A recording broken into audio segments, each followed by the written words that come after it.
Hi, and welcome to the informational video webinar series on the rules for certified child care centers. This is video number 11, covering behavior and guidance, prohibited discipline, and physical restraint. My name is Kelly Stuckey, and I work for the Child Care Licensing Division as a licensing specialist on the East Portland team. The Child Care Licensing Division hopes that you find these videos informative and supportive in learning about the new Certified Child Care Center rule set. During each video in the series, we will explain some of the key features and highlights of the Certified Center rules. Another new aspect is that the rules have been organized differently to help make information easier to find. While we are highlighting many key features, changes, and new rules throughout this video series, the entire rule set will not be reviewed. Please refer to the Certified Child Care Center Rulebook for the full list of requirements and rules.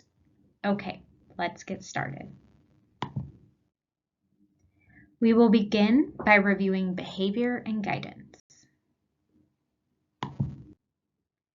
A certified child care center's behavior and guidance policy must include the use of positive guidance to help children develop self-control, self-direction, and respect for others through several approaches.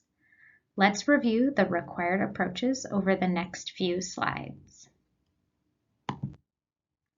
Active supervision. Supervising actively is a positive approach, which means to take steps to prevent problems before they occur, and explaining safe, natural, and logical consequences related to a child's behavior. Predictable daily routine and schedule means following a predictable daily routine and schedule with planned transitions.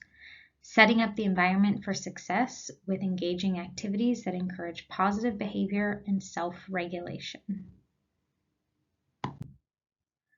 Understanding feelings. This approach means to help children recognize and appropriately express their feelings and understand the feelings of others. Additional approaches include modeling and teaching social skills, such as taking turns, cooperation, waiting, treating others kindly, and problem solving. Redirecting or helping a child change their focus to something appropriate when their behavior is unacceptable. When other methods have not been effective, a certified child care center may remove a preschool or school-age child from an activity or group for the time necessary to regain self-control. Staff must be actively responsive to the child's needs. When the child has regained self-control, the child may rejoin a group or ongoing activity. A certified child care center must have a policy that addresses how staff must proceed if a child is displaying inappropriate behaviors that could endanger themselves or the safety of others. Prohibited discipline and actions. Next, we will review the rules and guidelines around prohibited discipline and actions. This can be difficult to review and even cause emotional responses and feelings to come up from past experiences and trauma. Please take the time you need to take care of yourself. You can pause the video and come back when ready. It is okay to express emotion and feelings. It is okay to talk to someone about your feelings and emotions. Above all, please be aware and take care.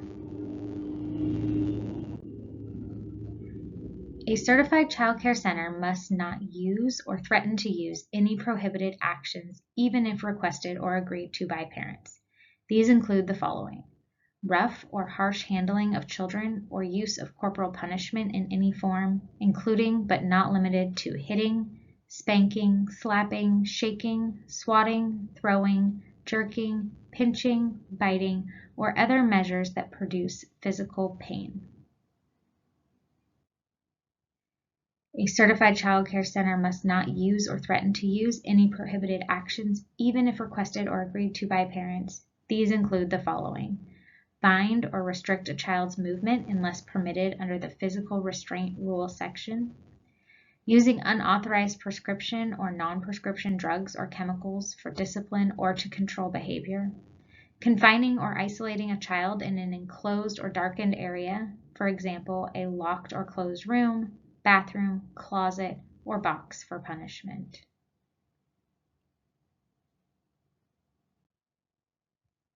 Withdrawing, denying, or forcing food, rest, or toileting, forcing or compelling a child to eat or placing soap, food, spices, or foreign substances in the child's mouth, exposing a child to extreme temperature, yelling harshly or using profane or abusive language, punishing or demeaning a child for toileting accidents or refusing to eat food,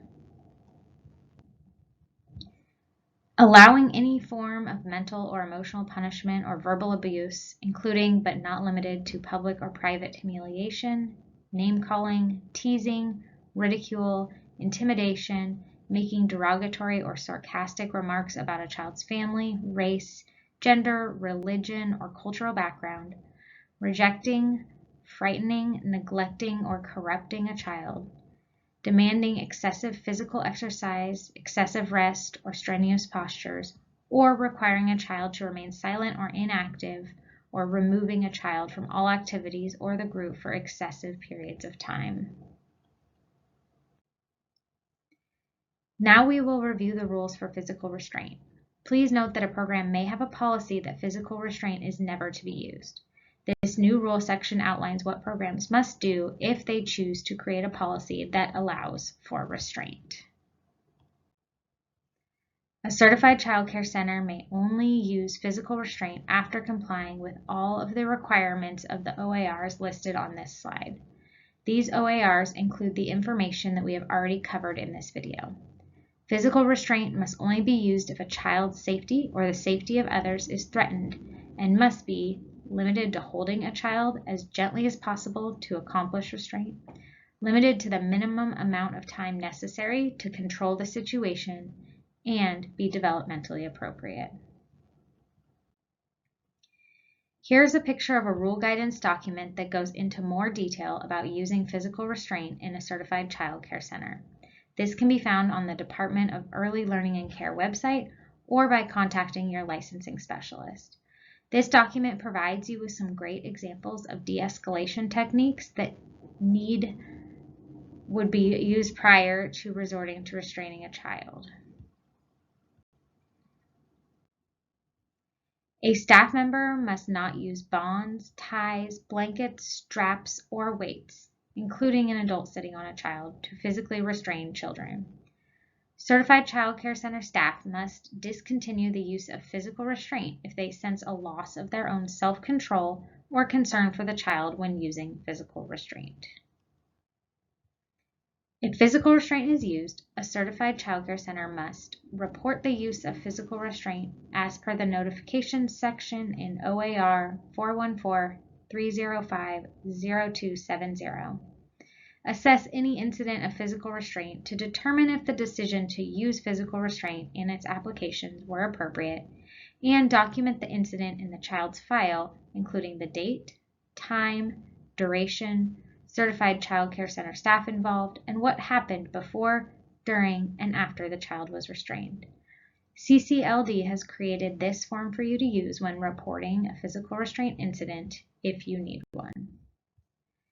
If physical restraint is used more than once on a specific child, the center must develop a written plan with input from individuals who have knowledge of the child's behaviors, including but not limited to the child's primary care provider, mental health provider, school counselor, the parents or guardians, to address underlying issues and reduce the need for further physical restraint. The center must notify CCLD when a written plan has been developed.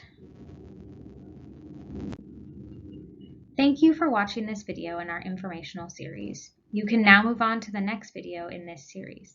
If you have any questions, please contact your licensing specialist.